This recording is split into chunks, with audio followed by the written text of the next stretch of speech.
إن أعجبك الفيديو لا تنسى الإعجاب والاشتراك في القناة.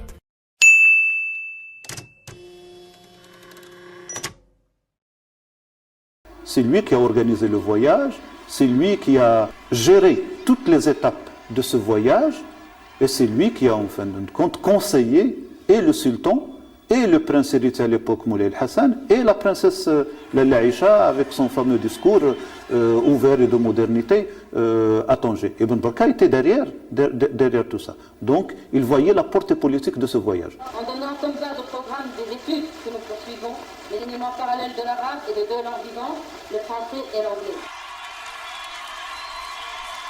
Les politiques marocains ont choisi de focaliser leur attention sur le voyage du sultan, de le médiatiser et de négliger l'événement important qui est le massacre de Darb el-Kabir et de Ben Msik.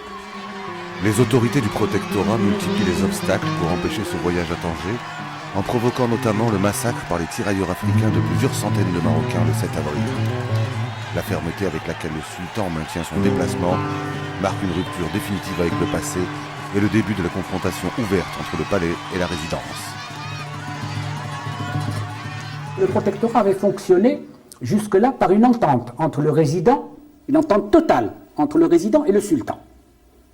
Bon, avec des petits marchandages, des petits... À partir du moment où le sultan n'était plus en symbiose avec le résident général, le protectorat, la vie du protectorat était scellée. J'ai 2 ou 3 fois accompagné avec l'entourage du résident général. Je trouvais que c'était juin à cette époque, et les présentations des vœux de la France au souverain. J'ai toujours vu un homme qui était caché dans le blanc avec des lunettes noires, montrant le moins possible de lui-même aux appareils, aux photos. Visiblement, Sidi Mohamed Ben Youssef dit je ne suis pas là. Je suis là parce que j'ai rempli un contrat. Je ne veux pas me soulever contre ce système, mais je le désapprouve. Je me tiens le plus à l'écart qu'on peut. Juin voyait bien les choses. Il m'a, aussitôt arrivé au Maroc, 3 semaines après, il m'envoie un ordre de mission et me convoque. Et quand il me reçoit à la résidence générale, il me dit « Qu'est-ce que vous faites ?» Je lui explique carrément toutes mes amitiés avec mes amis de l'Istiklal et du PDI. Et il me dit « continuez. Mais vous savez, avant 10 ans, ils nous ont foutu à la porte. » Je dis « Mon général, le problème n'est pas de savoir comment on sort, mais comment on reste. » Alors il a rigolé. Et il était d'accord sur un petit peu ce que je lui apportais. Mais il avait un entourage. Il y avait Boniface. Je n'ai cessé de dénoncer Boniface et de demander à ce qu'il soit révoqué. Or, comme vous le savez, il a été prolongé au-delà de l'âge de la retraite. Plus de 3 ans. Plus de 3 ans. Il ne voulait partir qu'après avoir évincé, éliminé Mohamed V. Et c'était sa bataille, c'est lui qui était l'organisateur, c'est lui qui avait influencé quelques autres, qui avait réussi à tourner le Glaoui. Le Glaoui est venu et il a attaqué le roi, le sultan à l'époque, en lui disant qu'il était le sultan de l'Istiklal. C'est Juin qui a commencé tout ce complot, n'est-ce pas? Première tentative de 51 qui avait échoué, c'est Juin qui a continué à manipuler tout ça, même quand il est parti à Paris.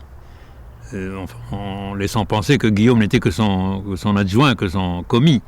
Mais de Paris continue à tirer les ficelles. C'est certainement lui qui a joué un rôle déterminant dans cette crise. Que le Glaoui se soit fait manipuler, alors ça j'y crois absolument pas. Il avait une telle personnalité qu'il n'avait besoin de personne pour prendre des décisions et jouer un rôle au Maroc. C'est vrai qu'il était très, très francophile et qu'il était très proche des autorités françaises et qu'il a joué et qu'il a perdu. On pense au Pacha comme quelqu'un qui est en pleine possession de ses moyens en 1951. C'est pas vrai.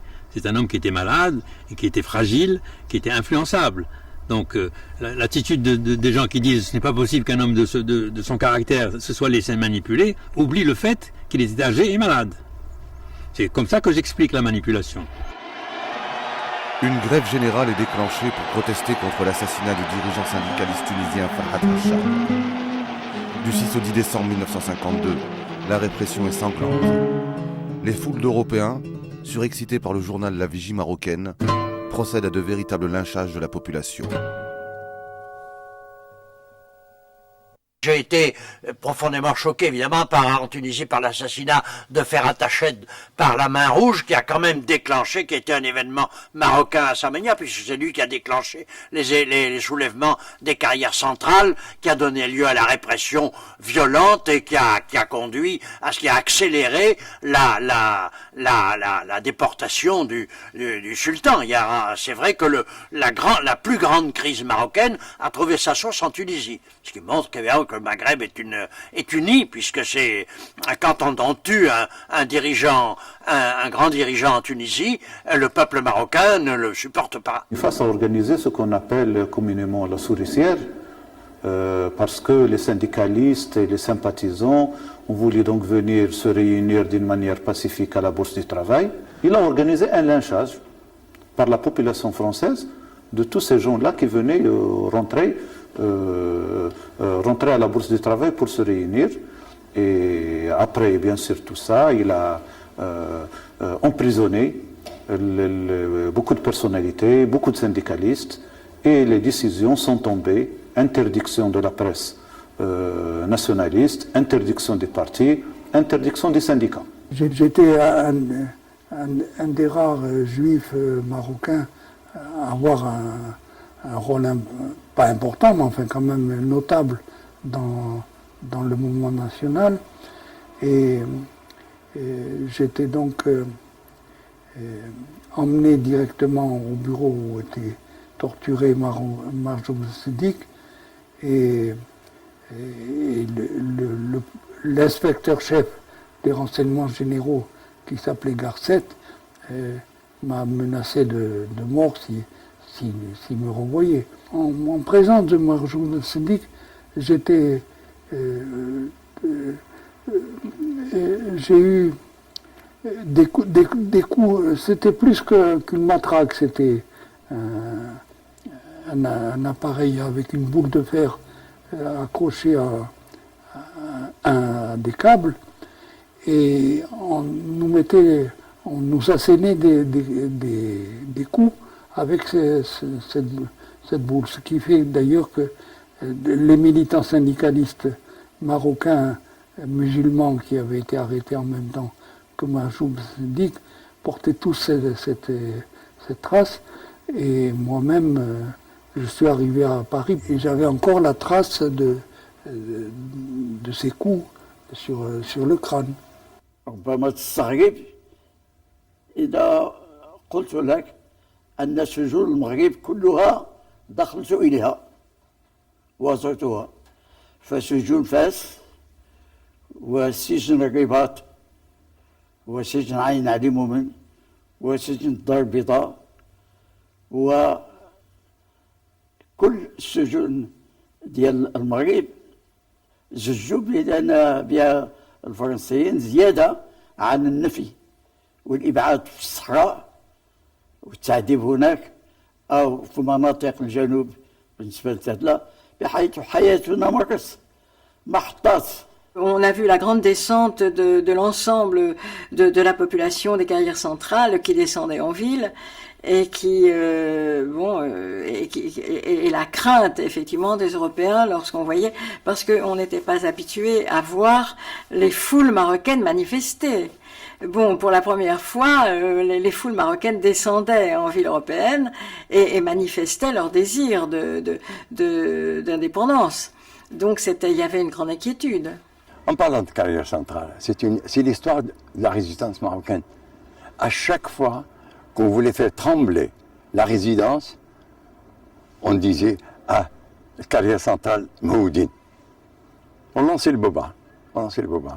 Et bien, toute la police française était mobilisée en disant « Ils vont casser, ils vont tuer, ils vont brûler, etc. etc. » En 52, j'avais reçu un coup de fil anonyme en disant « Écoutez, il va se passer quelque chose demain matin. Vos collègues sont toutes dans des... » Parce que mes collègues habitaient sur place. Elles étaient... moi, j'étais régionale, donc je n'étais plus à Casa. Mais mes collègues étaient sur place, au Carrière Centrale, à Sidi Othman, elles étaient sur place. Alors je suis passée tout de suite leur dire qu'il risquait d'y avoir des incidents. Elles n'ont pas voulu quitter, elles sont restées, il n'aurait strictement rien arrivé. Et on a été quand même assez protégés par la population qui nous connaissait. Et nous n'avons jamais eu d'incident. Aucune de nous n'a eu de problème. À mon retour du Maroc, j'avais vu en 52 ce qui était en train de se préparer. J'avais fait donc toutes les déclarations, aussi bien à mon ami Robert Schuman qu'au président Auriol. Quand j'ai vu ce qui était en train de se dessiner, j'étais plus qu'indigné et je me suis dit, il faut qu'on fasse quelque chose, mais nous n'étions pas très nombreux. On s'est trouvé très en phase dans la relation avec Louis Massignon. C'est là où j'ai connu André de Peretti aussi, enfin, Claude Bourdet, Charles-André Julien.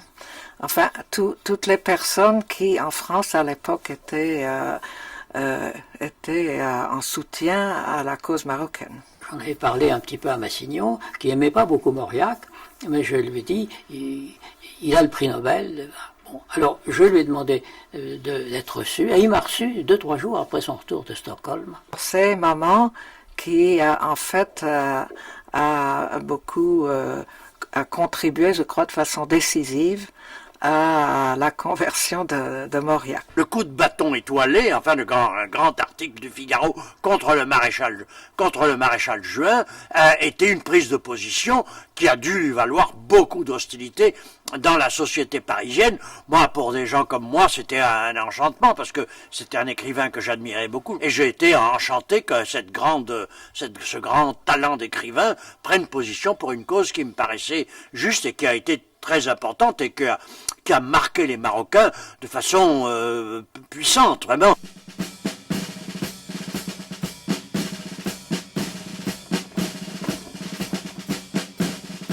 Ce brave général Guillaume a cru qu'il allait pouvoir faire une politique qui était celle du Quai d'Orsay et donc éliminer l'influence de Juin. Mais Juin ne l'a pas entendu. Et il lui a fait faire des vacheries, y compris avec les Boniface, et puis voilà, qui était le délégué à la résidence, et quelques autres qui étaient mes bêtes noires. La période du complot est quelque chose que j'ai vécu pleinement. Haj Glaoui était très souvent à la maison, il y a eu des réceptions, là le Glaoui arrivait, moi je me souviens, c'était vraiment, il était reçu comme, il est venu à plusieurs reprises à la maison chez nous, et mon père partait très souvent. D'ailleurs, quand mon petit frère Driss est né, mon père était à Marrakech, chez le Glaoui, et c'est moi qui lui ai annoncé la naissance de mon frère Driss au téléphone. Et la fameuse tournée du Glaoui et des Caïds au Maroc, des grands caïds au Maroc, et surtout après le serment qu'ils avaient prêté à Moulay Driss Zoroun, le roi m'a fait appeler. Il m'a dit, je ne comprends pas, il n'y a pas de réaction, il faut absolument que tu ailles en France, voir nos amis, pour les faire agir.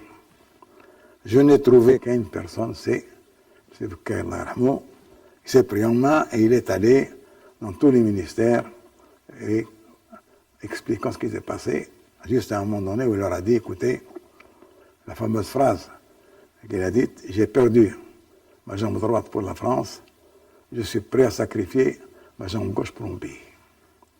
Et il leur a dit textuellement, j'étais présent, si Glaoui veut la guerre c'est mon métier, je suis prêt à le combattre. Je serais incapable de dire ce qui a motivé mon père pour signer la déposition de Sa Majesté Mohamed V, parce qu'effectivement, il l'a fait. Et ce qui est problématique, c'est que, des enfants, enfin nous étions des enfants, comme tous les enfants, nous n'étions au courant de rien. Et en particulier, dans ces vieilles familles, les parents, le père en tout cas, ne discutait pas avec ses enfants, ne leur expliquait pas ses gestes, ce qu'il a fait et pourquoi, pour quelles raisons. Oh, écoutez, il y a eu tout. Il y a eu tout. Bon, c'est vrai qu'il y avait, des Français du Maroc très agissants, qui voulaient pas lâcher le Maroc. Je parlerai pas des colons parce que c'était quand même les plus attachés à leur terre et ils voulaient pas tout perdre, c'était un peu normal. Pour nous, officiers, le problème était complètement différent puisqu'on possédait rien. Et je dis souvent que nous avons, mes frères et sœurs et moi, on a été très bien élevés parce que maman nous disait toujours, très souvent, elle nous disait quand on quittera le Maroc. La politique du général Guillaume, basée sur l'affront, les vexations et les coups de force, aboutit à l'assaut définitif contre le sultan Sidi Mohamed Ben Youssef le 20 août 1953. Avec la complicité du pacha Tamil Glaoui, le général Guillaume met en place le sultan fantoche Ben Arafa. Cette mise en scène ne trompe personne.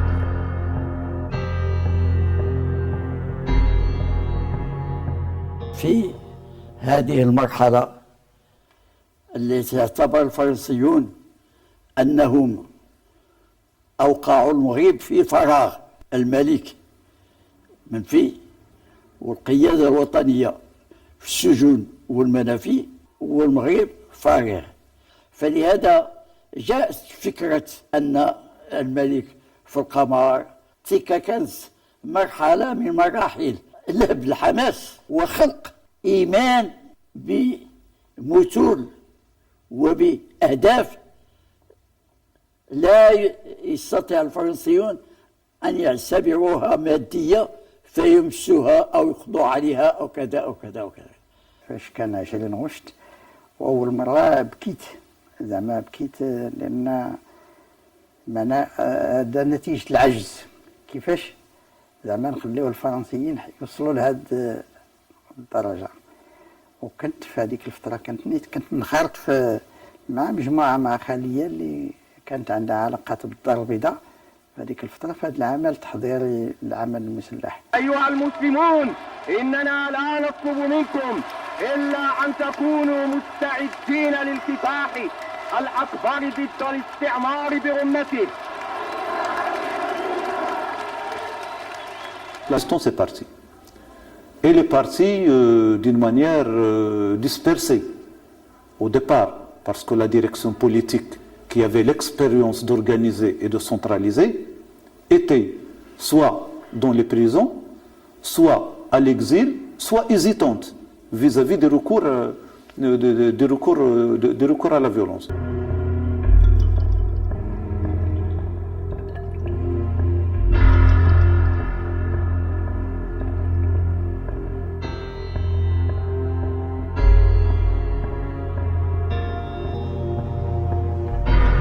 La répression prend de l'ampleur. La police multiplie les expéditions punitives dans les quartiers populaires, le ratissage systématique des carrières centrales, les tirs sans sommation pour disperser la foule et le mitraillage des cortèges funèbres. Cette terreur policière vise clairement l'écrasement définitif du mouvement nationaliste marocain. On s'est trouvé un jour dans une situation au Darfid à Casablanca. Les terroristes, puisqu'on appelle les terroristes, on les recherchait dans le Derbe. Alors, quand dans ces cas-là,